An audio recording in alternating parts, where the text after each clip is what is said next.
Hello everyone, welcome. I'm Dr. Nate Hadley. In this video series of safety planning, I'll be working with the client Delane, who's recently come into a session having filled out the PHQ-9. Based on her scoring, I felt that it's necessary to do a safety plan with her. Watch as I go through each step of the safety plan and point out each of the critical steps that are involved, as well as some of the things that I could have improved on.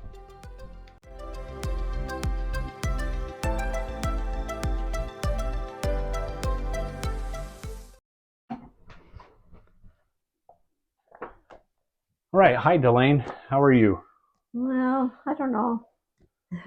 Okay, I Kind of guess. tough. All right. I've had a bad week. Here's this form I filled out for you. Thank you. Let me look it over here. Let me add this up. Looks like you scored a 19 on here. Okay. Is that good or? Well, what it means is it looks like a lot of these you marked here are more than half the days of symptoms that really let me know that it seems like you're struggling with some depression. Does that sound right? Yeah, I think so. Yeah. Yeah. Okay. One of the ones that, as a counselor, and I appreciate you being honest, because some people try to hide one of these last questions, which is thoughts that you'd be better off dead or hurting yourself in some way. And so a lot of clients kind of are scared of that question, or they don't answer it honestly. And so I really appreciate you at least being honest and that you marked more than half the days. I know that, like I said, it can be hard to say that sometimes, but I'm glad you were honest with me with that. What I would like to do is work together with you as a team to both help keep you safe, because I really want to work with you. You're a great client. I'm excited to work with you and help you out, but I also want you to be safe. In order to work with you, I need you to come back to my office, which means between now and each session, I want to make sure you're safe and that we're doing things that keep you safe and also that help you achieve your goals. Sounds good. How does that sound? That sounds good. Part of being able to do that, Delane, is putting together what's called a crisis response plan. Okay, and what that is that really is kind of what I call a roadmap to help you between sessions, to really kind of give you an idea of some things that you can do to both help keep yourself safe, but also kind of achieve some goals that point you in the right direction. Okay. Does that sound okay? Would you be willing to work on or develop a plan with me today? Sure. Does that sound all right? Yeah, that would be good. In my attempt to build some initial rapport, I let Delane know that I'm here to help her, that I want the best for her, and that I want to work together as a team to help develop a plan to keep her safe. One of the very first steps in crisis response planning or safety planning is the client narrative. This gives the client the opportunity to explain in their own words what has led up to this moment of either having suicidal thoughts or suicidal behaviors. This is critical because the client has a chance in their own words to tell you some important details as to what typically leads up to this moment or these times in their life. This is sometimes different than a typical suicidal risk assessment, which asks very direct questions about the plan, intent, the means, and previous suicidal behavior, but oftentimes fails to give the client the chance to explain more about the context in their life. You'll see that I asked Elaine to explain a little bit more about what has led up to her suicidal thoughts. However, I do remember that I still need to do a proper risk assessment in which I do explore whether or not she has a plan, intent, the means, and any previous suicidal thoughts. You'll see me weave those questions in, although very awkwardly at this point, and should have probably taken care of that after scoring the PHQ-9. In any case, I weave the questions in and continue with the narrative format. You'll see me then go on in a very solution-focused way to ask Delane what she wants to change in her life. This will give me some rich information for the upcoming sections of the safety plan to understand what her vision is of what she needs or wants in her life that will help her. One of the first things I want to find out, you marked that you have these thoughts more than half the days. Can you tell me a little bit about those thoughts? What is it that kind of brings you to thinking those thoughts of not wanting to live? Well, I feel like, maybe I haven't done enough in my life. Maybe I needed to maybe have a bigger job or finish college or do something, I feel like kind of a failure. Okay. Sometimes I feel overwhelmed with just day-to-day things, even trying to get out of bed. I feel just some days just overwhelmed, like, and then when I get up, I feel like I don't know what to do, or I don't have a purpose. So even the basics, Yeah, things of life are overwhelming. yeah, it's Okay. gotten to that point. And then you said something about also kind of feeling like almost like a failure, like Yeah, well, I just not feel where like, you want to be, maybe. right. Yeah, I feel like I don't have a lot of friends, or I don't, do a lot of things socially. Like I see all these people with friends and laughing and whatever, and I kind of just, I wish I had that. Sure. Yeah. I think that would kind of help me feel better in life and feel better, about myself. But I don't know how to get there. I don't know what to do about that or how to go about it, really. Okay. Is thinking about not wanting to be around or thinking of suicide, is that new to you, or is that something you've thought about before? Has that been something in your life you've thought about before? Yeah, Have yeah. you? I just Okay. I've kind of gone through this different kind of phases in life, kind of going up and down, and so. But it just seems like lately, like the last 3 or 4 months, I'm kind of in this down, and I know I need help. Kind of So, like a valley, huh? right, Okay. right. I just haven't been able to get back up on the upswing. Have you ever attempted before? No, I've Never an attempt. You've never. thought about it? I've thought about it, Okay. a few times. Like I thought, well, see, how would I do it, or would I take pills, or So kind of develop yeah, maybe a little bit of a plan? a little bit of a plan, but Okay. not really like I'm going to do this tonight or anything like that. Just kind of Gotcha. I've thought about, what kind of like what would be the best way for me. Okay. I guess if you can say that. It's kind of Yeah. crazy, but that's kind of the mood I'm in. And would you say that those are, sometimes I tell people, some people have really what we call active thoughts, where they just can't get it out of their mind. And others have more kind of what we call passive thoughts, where it kind of comes in, you think about it, and then it kind of goes away. Which would you say you struggle with the most, or where you're at? Right now it's pretty much active. It's pretty much day to day. Okay. But in the past, like say 6 months ago, it was just kind of maybe once or twice a month or something. Okay. I would kind of feel so that it kind when of I'm come really in down, and then kind of drift off. but it's getting a little overwhelming, a little worse right now. Okay.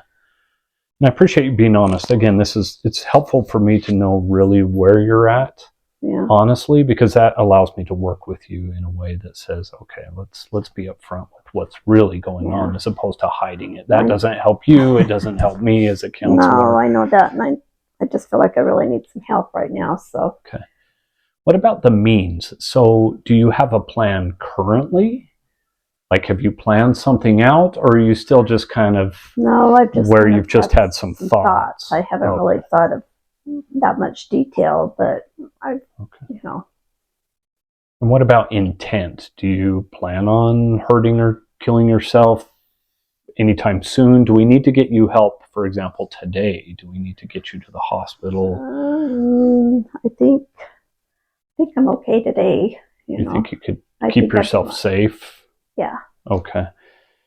So with that being said, even in that case, if it's all right with you, what I would like to do is what's called a crisis response plan, to help keep you safe. But the other side of that is to help give us ideas so that we don't live in a state of crisis. Okay. Does that sound okay? Yeah.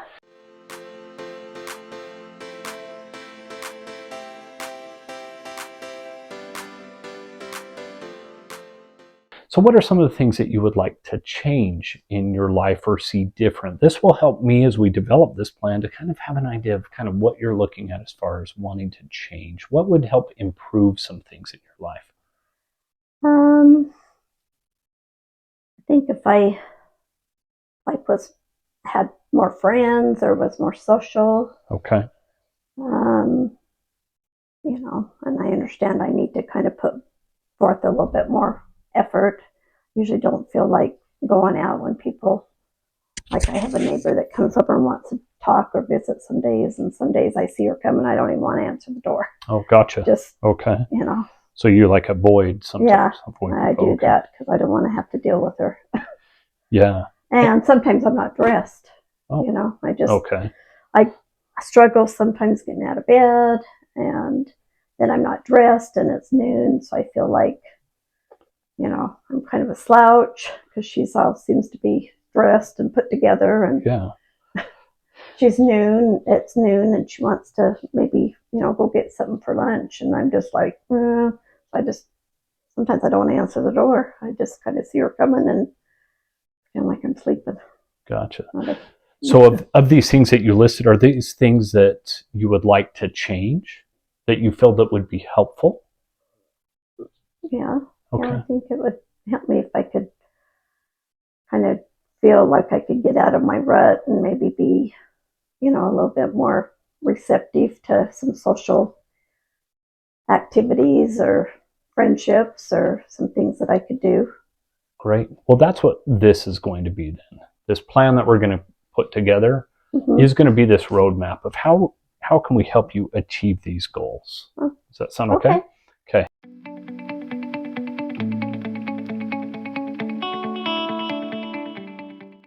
In this section, I work with Delane to identify several warning signs that are contributing to her suicidal ideation. This is a critical part of the crisis response plan as clients begin to map out the chain of events that lead up to their suicidal ideation or even suicidal behaviors. The increased awareness helps clients begin to realize they can intervene sooner as they recognize those early warning signs that are causing these thoughts, emotions, and even behaviors to begin. Watch as I have Delane write these down on her crisis response plan card in preparation to build her safety plan. Sure. So one of the things that is very helpful in getting into crisis or avoiding crisis is to figure out what are some of the early warning signs. Some of those things that let us know, kind of flashing lights that, hey, things are starting to pick up. And what I'd like us to do, what I found helpful, is for clients to write this on a card that they can then take home, and you can put it up like on the fridge or a bathroom mirror, so that you can see what this plan is, so that you have something in front of you that you can refer to. So what I'd like you to do today, if you're okay, my handwriting is horrific. And it's probably better that also that you write it in your own handwriting so that you know what you're writing down. You can see it in your own handwriting. All right. So what I want you to write, maybe just at the very top, is what we call a crisis response plan or safety plan, whatever you feel comfortable with. I'm just going to put safety plan. Okay. That's great. And if you'll put a number 1. Okay. How many numbers do I need here? We're going to do at least a few. So we're going to do about 5. So we're going to take it one by one, though, because we can then use the back of the card if we need. So if you'll just kind of put a number 1. Okay. Maybe we'll write kind of small because we only have the smaller card. But, okay. So number 1 is what we call warning signs. So if you'll write down warning signs next to that number 1. Warning? Yeah. Okay. So what are some of the things, Delane, that are kind of your warning signs? Those things that you know, like I said, that are kind of the flashing lights that say something's building with you, depression's coming on, maybe thoughts of not wanting to be around. What are some of the things that happen? Well, one of them is I, don't sleep good at night. Oh, okay. Would you mind writing that down? So not sleeping well. I just put it underneath it? Yeah, that's perfect. Yeah, so not sleeping well or not getting... Okay. And what does that do when you don't get Well, adequate sleep? when I lay there in bed, my mind just kind of gets worked up about, Gotcha. I think about things I should have done today, or I didn't get done, or I needed to do some laundry and I didn't do it. And then I kind of get almost like anxiety over it, even though I'm supposed to be in bed sleeping. So, and that's a big one. I've heard a lot of clients say that. So that really is, would you say that's kind of one of your first ones? Then? Yeah. If I don't, sleep well, then it seems like I'm a disaster. Great. I'm glad you picked up on that. That's wonderful. What's another warning sign that lets you know things are maybe starting to head in the wrong direction? I think you mentioned back when you were talking before in the beginning about what was going on. You said something about not getting ready for the day. Is that maybe a warning sign? Yeah, because there's sometimes when I just feel like, I don't know, like I don't even want to get out of bed. Not even so much. I can't even think about getting ready. It's just even getting out of bed and trying to face the day. Gotcha. So what would you put down? Not getting ready for the day, or laying in bed even? Like two of things. What about both of them? Like laying in bed? Yep. I'll just put laying in bed. Too long. I'm going to put too long. Too long? Okay, good. Because I could lay in bed some days all day and not do anything. Right. But then it doesn't make me feel any better. And then the next one is... Okay. And then the next one is not getting ready. Right. Said. So if you find yourself in your pajamas, not getting showered. Sometimes I don't want to, Okay. So getting ready for a day. Okay. Sometimes I feel like if I'm not going anywhere or don't have any plans, which I don't very often, then, there's no sense in getting up and getting ready. Okay. Okay. And maybe we can put that one over here. You mentioned, I don't know whether you picked up on it, but is plans for the day. So if you don't have any plans for the day, is that a warning sign? Yeah. Like if you don't have a schedule, if you don't know what you're going to do, does that sound something you want to put down that might be a warning sign? I need to kind of plan some things that I should do every day so that I at least have something to focus on rather than just lay in bed and think I don't have anything to do today. So not having plans is a warning sign. Okay. So no plans for a day. Great. Okay. And one of the last things I would have you think about is, are there certain thoughts or emotions that are also warning signs that when you start to have these certain types of thoughts, that is a warning sign that things are heading down the wrong way? And the one I may have noticed, and you can tell me if this is right, you said something about feeling like you're a failure, that you're not. I mean, you went to college I don't know, is that one? I just look out in the community, like I look out my window and I see people get up for the day and walk to their car and they're all like dressed and, made up for the day and walking out to their car all happy. And I just think, what's wrong with me, or what? Gotcha. Okay. What did I do wrong to deserve this, or why can't I be like them? I guess that's what I mean. Okay. So why is that the thought then? Why can't I be like them? Okay. Would you mind writing that down? Because I think that sounds like a really powerful warning sign. Why can't I be like them? Okay. Okay. Great.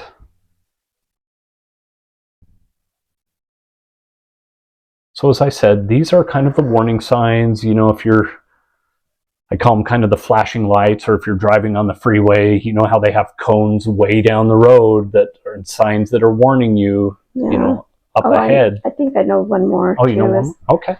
I get pretty emotional, like it just feels like when I just seem to cry a lot, or, the tears just start flowing for no reason.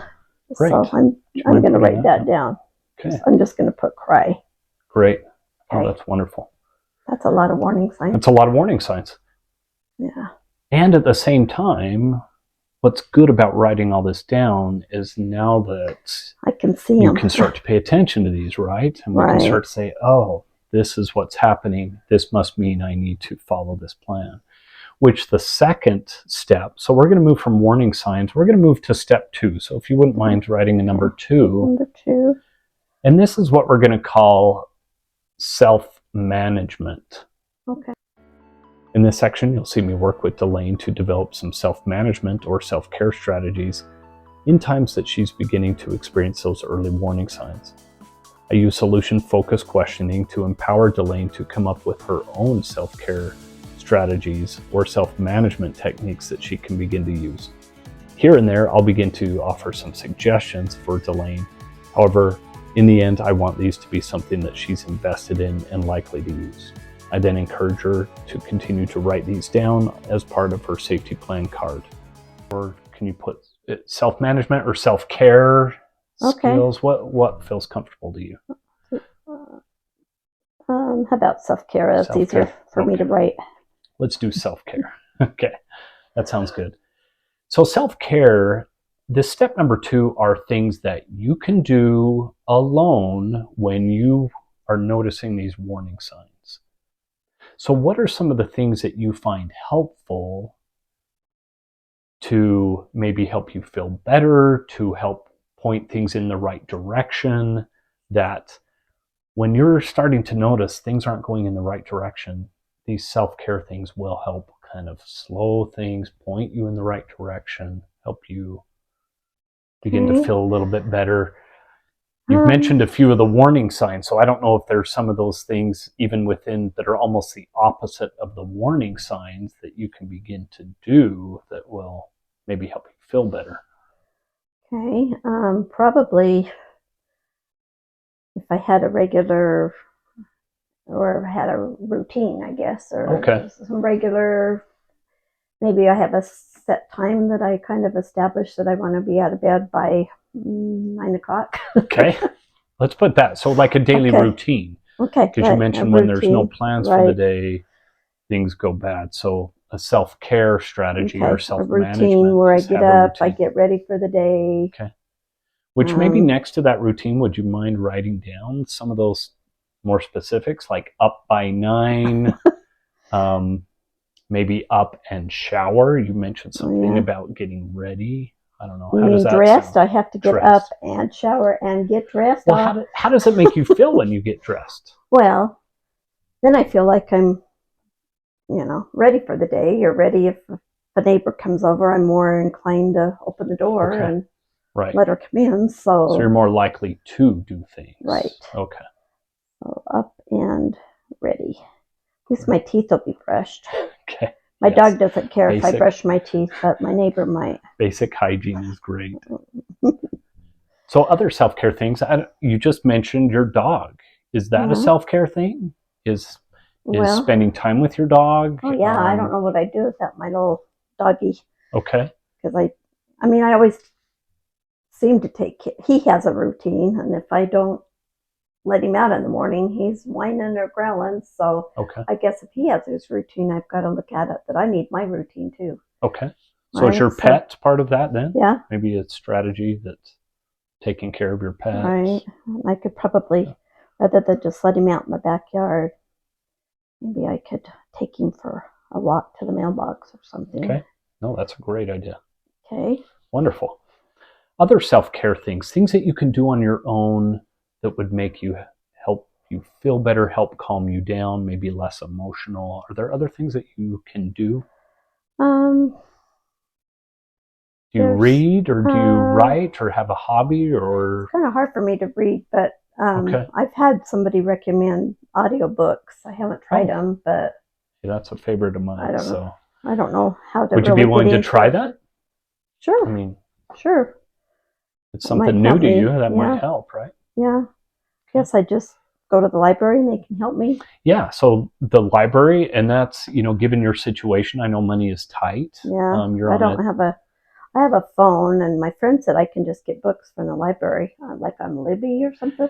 Yeah. You're on a fixed income. So, we don't want you to be going to, and purchasing a lot of audiobooks. I think you mentioned Libby. I think is a great option, and we can look into that because you can get those from the library. So then when I have a hard time, reading and focusing, maybe I could can you stop and play them back or rewind? Yeah, it's great. That's what I do. So if I zone, I'm walking, I zone out. Kind of hard for me to.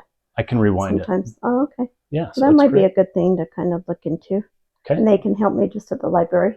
Yeah, they can help you at the library. They can help you set that up and show you how to walk through the steps of checking And I that just out. take my phone there then. And I have a library card, so Yeah, and that's really all you need is the library okay. card And and the somebody there circulation will help desk. me. Yeah, they can help you set Okay, that up. That's great. that might be fun because I know people talk about the books they've read, and I kind of feel like I don't read much, Yeah. but Okay. maybe listening would help me kind of. At least I could kind of say, "Oh, I read that book, listened to that book." Oh, yeah, and there's a lot of great things out there, and anywhere from maybe a self-care book to fiction. I mean, it just depends on Yeah, what you might find what mood I'm interesting, in. right? Yeah. Yeah. Okay. Yeah, that might be something that I feel like I could maybe look into, and it would kind of help me have something to do, if nothing else. I could read it, listen to a chapter, or Yeah, whatever. that's perfect. Get into it. Okay. Any other things that self-care? You mentioned that not sleeping well is a warning sign. So are there things as far as self-care that will maybe help you sleep better or get better sleep? Is there some what we call sleep? It may Night. sound weird, but sleep hygiene, meaning are there things that you can do to better prep yourself to fall and stay asleep? Are there things, Yeah, I probably whether it's need medicines that you need to be sure to take earlier, or I don't know, let's. I'm gonna put down. Make sure I take my meds Okay. appropriately, and then also I look at my computer, my iPad, or my phone a lot, and sometimes I probably need to limit that more at night so I can, because sometimes I try to go to sleep and I'm thinking of just everything that I've just looked at. So let's maybe do both of those. Can a warning sign be that you're looking at your phone at night? Yeah. Does that make sense? That's kind of a warning sign. Do you mind putting that up there, and then we can write back down on a self-management strategy something that you could do. I'm just going to write looking at my phone / iPad late at night or before bedtime. Yeah, perfect. Too much. Okay.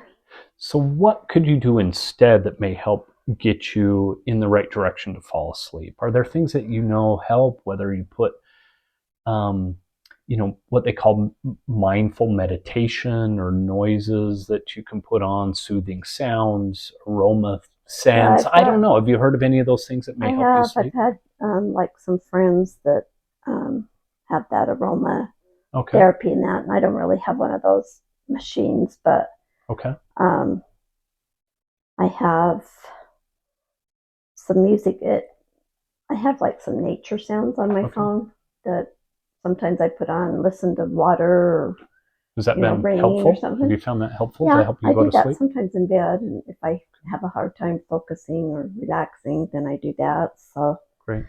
Is that something you could put down? We can try that as part of your sleep routine as far as self-care. All right. So we'll put relaxing sounds or sleep. Listening to relaxing. I'm just going to put / meditation music or something. Okay. That's great. Now remember, these self-care things are, and you can always add to this list, but these are things that you are doing alone. Okay. Because not a lot of times people are around, so we need to have some things in place that you can do.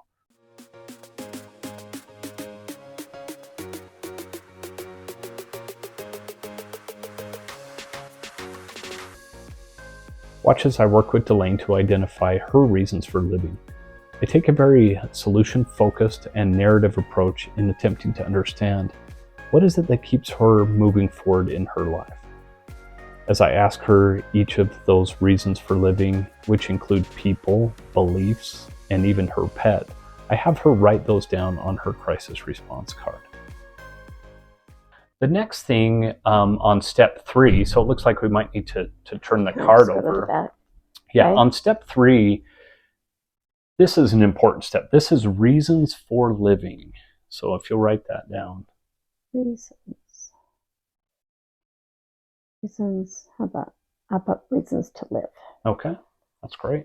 Okay. This can be very powerful because sometimes just having things to do can almost sometimes be a distraction. Yeah. They can be helpful, but sometimes they're a distraction that lasts only the time that you're doing them. Reasons for living, though, is something much deeper.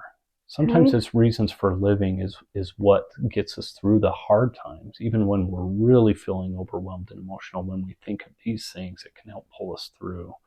So what I'd like to ask you is, who or what in your life are your reasons to live? Who or what keeps you going through difficult times? Well, sure, it's my family, Okay. my kids and my, um, so much my siblings. I'm not really close to them, Okay. as much, but Will you put kids next to that then when yeah, you say my family? kids and grandkids. Okay. Because I don't live really close to most of my grandkids. I try to text them once in a while, just asking what they're doing or how things are going or whatever. But I could probably do that a little bit more with my grandkids. Okay. So kids, grandkids. Mm-hmm. Perfect. Um, Are there other reasons for living? Are there friends or neighbors that you're close to that they're also part of, kind of um, reasons? yeah, if I got a little bit more involved with them, I'd be. Oh, gotcha. I'm Okay. not really that So I don't want you close. to write things down that Yeah, maybe. I'm not. Okay. I don't have any like a circle of really close friends or that right now. But I would like to, try to get there if I get feeling Great. better someday. So, Okay. oh, what about my little doggy? Yes. Okay, Reasons to live. Bentley. That sounds His name is Bentley. Bentley. Okay. That sounds like me too. I love my pets. And they are. And that's a powerful reasons for living. Yeah. I've actually heard other clients that it's having that responsibility for their pet and knowing they're there is what keeps them going from day to Right. day. That's great. It's amazing though because Bentley can kind of sense when I'm not feeling good or when I'm just laying in bed. He'll just like come right up and Kind of snuggle with you. me. Or if he needs to go outside, and I'm not being listening to him whine or anything like that, he'll let me know that I need to get up and open up the door and move. See, So that's those kind pets, I'll tell you, they're good counselors. I'll tell you, they're good therapists. I'll tell you what. Good little companions when you Is, live alone. is there anything else as far as reasons to live? Some people, and I'll just bring this up, some people, for example, religion or spiritual beliefs or even core values that says like, taking your life or suicide is not part of who they are or what they believe in. I don't know. Is that something as far as reasons to live or not really? Yeah, I would say that. Would you? Okay. Yeah, how would I write that? So I think it maybe is it part of a core belief that you believe that suicide really is wrong is or not an option or really, I guess maybe. I'm going to write core belief. Okay. And down for that. Okay. All right. Anything else on reasons to live? That's a pretty good list. Anything else? Well,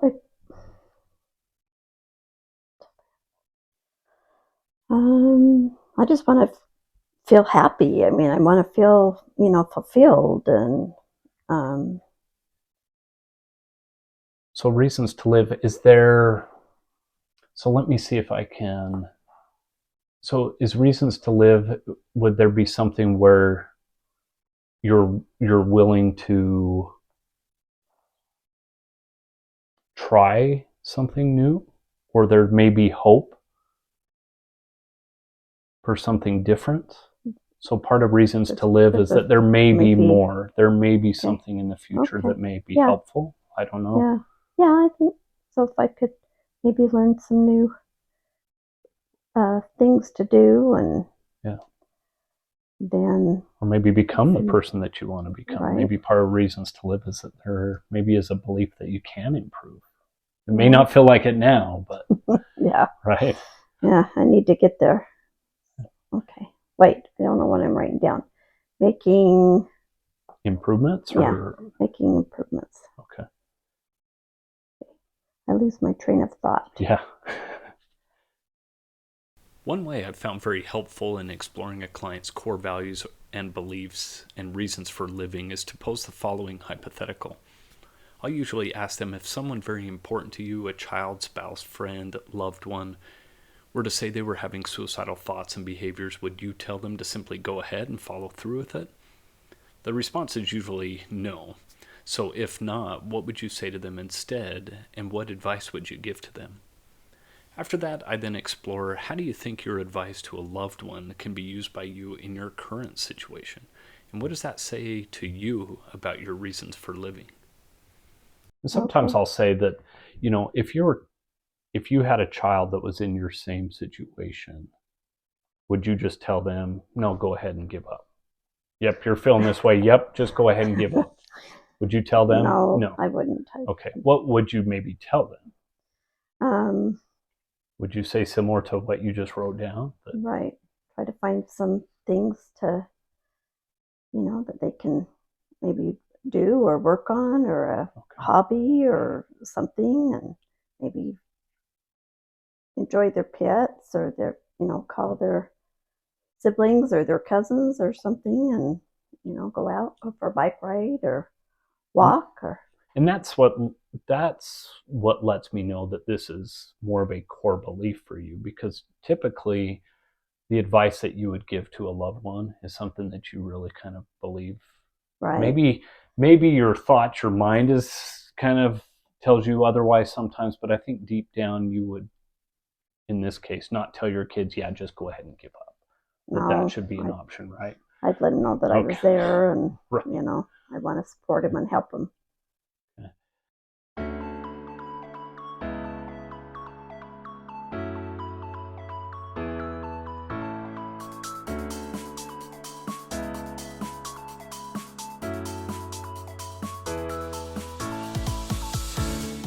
In this section, I worked with Delane to develop a list of support individuals or support systems she can turn to when looking to help improve her mood or simply help her feel better.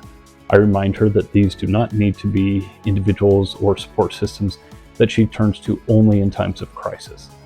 In fact, it's better that she turn to them to simply help her improve her mood or help her feel better about her situation or to be around somebody. This will help maintain those relationships rather than only using them in times of crisis. Watch as I help her develop this list and include them as part of her crisis response plan. Which leads us to number 4, which is this idea of supports. So social supports and family supports, if you Okay. have them. So we can just support support systems. Okay. Yeah.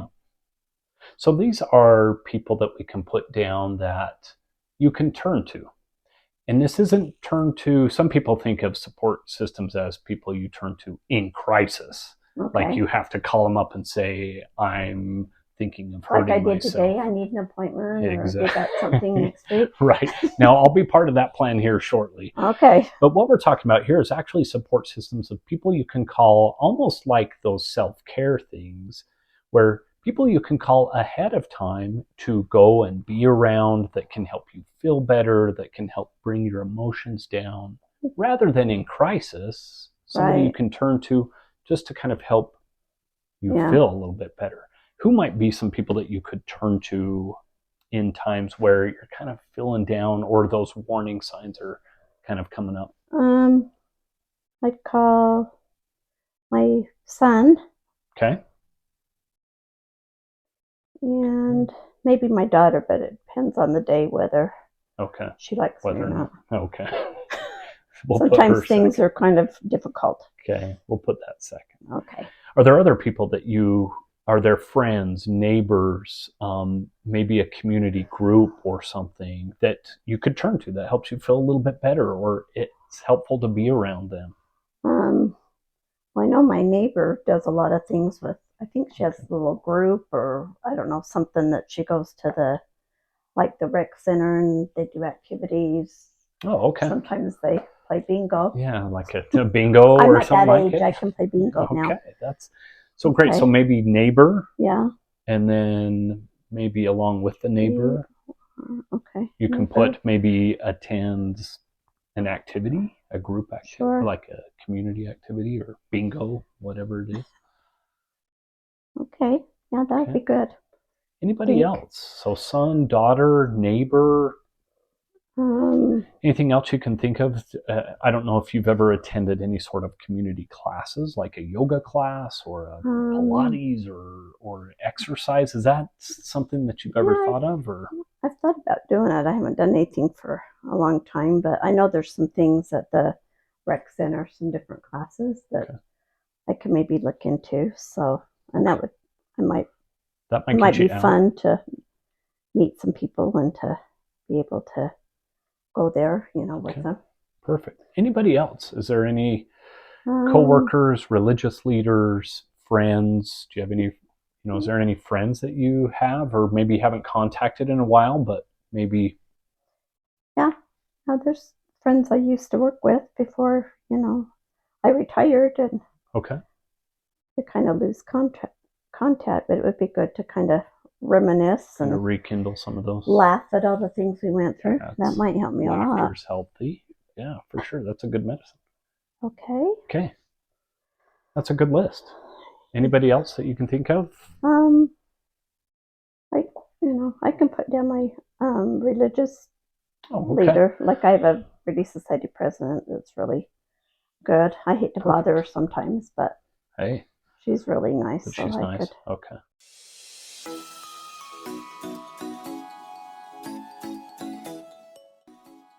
In this final section, I work with Delane to develop a list of emergency support services that she can begin to access in the event that the other areas have not worked to reduce the suicidal ideation and that she still needs to avoid any sort of suicidal behavior.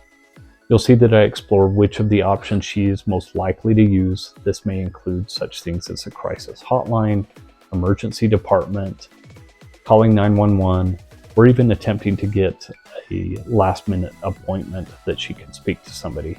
However, I do mention that this may not be an option, and that if it isn't, she needs to resort to accessing more emergent services such as 911 or the emergency department. So if you'll write down emergency. Yeah, so emergency support. Okay.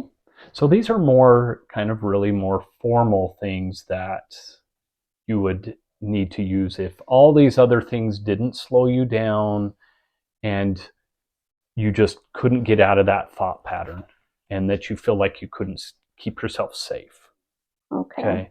So some of these emergency support systems, for example, if you're at home and alone, sometimes a crisis line can be something that people use. I've seen those on TV a lot, advertised. So especially late at night, I think, is when it's the hardest. Oh, that's right. You mentioned, when you're not sleeping. When I'm not sleeping and my mind's going 100 miles an hour and I get worked up, it's hard to call your neighbor up when it's 11:30 at night. I know she has a family, so crisis line would be good. Crisis line, okay. And I know the ER is always available if I felt like I could drive there. If not, I guess I'd have to call 911. Where would be the local emergency room? Where would you go? Probably the one that's closest to me is McKay Hospital. Okay. Have you ever heard of what's called the Access Center at McKay? Okay. So that's a really good option. So maybe if you write down ER, if you write down next to ER what's called Access Center. Is it different than the ER? You know what? It's actually, this Access Center is next to the ER, but it's specifically for mental health situations. Oh. So you actually don't have to sit in the ER with people that have broken bones and that are sick. You actually go straight to this center where they're designed to really address mental health concerns. That would be really benefit rather than, because sometimes I've sat in the ER before, but then I go in, with the doctor and he's just like, what's going on today? And does my blood pressure and I'm glad you say that. I really feel like, and that can either be frustrating or you don't feel heard or they just want to get you out of there. Right. If you've ever felt any of those. But So the Access Okay. Center is a place where they'll go, they'll ask you what's going on, and then from there, they can figure out kind of what you So need. do I check in at the ER, or No, do they I actually have a separate door Oh, next they to do? the ER called the Access Center, and they Oh, have a little sign there. I didn't So know that. yeah, So that's it's a great option, and and I've you can just go recommended there. They're open all the time. all There's the somebody time. there all the time. Yep, it's a Huh. really great option. Oh, So I would put okay. that down just as, like I said, if Yeah, it's a place where you feel that I'm gonna put a asterisk by that Start. because I didn't know that there Great. was something like that 24/7. And I would just say with that if you're able to get yourself there, if you feel like, again, you've kind of gone through this plan and things still are rough, if you can get yourself there, great. Or what I might suggest is that maybe there's one of those support systems that can help get you there if you feel comfortable calling one of those Okay. people. Or ultimately, I would ask you, probably the next thing would be to call 911. I know that's kind of intense. A lot of people don't want to dial 911. Well, I'm just afraid, like when they say what's your emergency, I mean, I don't know if what I feel is a true emergency. Sure. But sometimes, so I kind of would be hesitant. Maybe Yeah. doing that. But Okay. it's good to always, because sometimes I feel like I can't drive, if I'm really. Sure. So maybe we can keep that on there as an option, that if you feel Yeah. you couldn't make it there safely And on it's your way own, late then at night, and I don't want to. okay. I don't want to bother one of my support systems. One thing I would say during the daytime, you can also put down my name and number, or my agency's number. If we happen to have an open slot during the day, an open appointment, we can see if we can get you in and find out. We're really not set up to be a crisis center. However, it's worth calling and seeing if there is availability. Had an appointment cancel or something. For sure. So if you can put down, I'm looking agency. Yep. You can put appointment down, and you can put down Nate. Okay. And my number. So it's okay to call you if I'm really in an emergency situation? Yeah. So during the day, if I'll put during the day. During the day, want me yeah. At night, nobody's really working at the agency, or nobody is working at the agency, and so the phone message will tell you to call go to the emergency ER. room. Right. Okay. But during the day, if you feel you're in a state where talking to somebody would be helpful, and if there's an appointment, then that would be appropriate.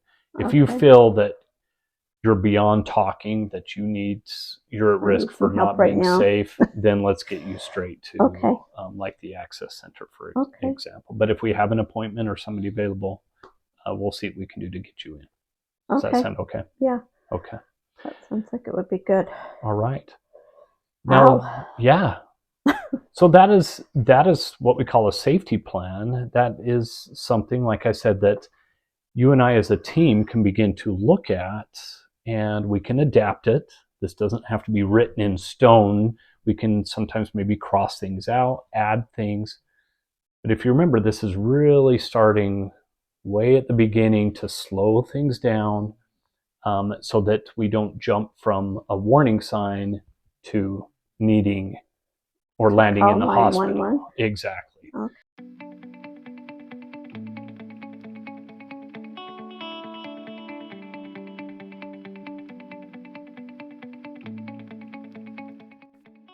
The final section in the crisis response plan is to evaluate the client's willingness to follow the plan. You do this by having them rate on a scale from 1 to 10 their willingness to follow through, 10 being that they're completely willing and going to follow through with their safety response plan, or a 1 that they're not likely to follow it at all. If the client responds with a 7 or above, then that finishes the process, and you encourage them to follow the plan as you've developed, and you'll see them at the next session. If they rate anything lower than a 7, such as in this video, Delane rates that she's at a 6, you'll want to let them know that you want to revisit the plan with them right now to find out what needs to be changed in the plan to have that score raise up to at least a 7. You'll see that I go through the crisis response plan with Delane to explore some of the things that might need to be changed. In the end, she decides that she's willing to follow the plan and that she's more around a score of 7. because of her genuineness and that we've at least attempted to make some adjustments, I trust that she's willing to follow through on what she has written down on the card. Okay. The question that I want to ask you now that we've written all this out is,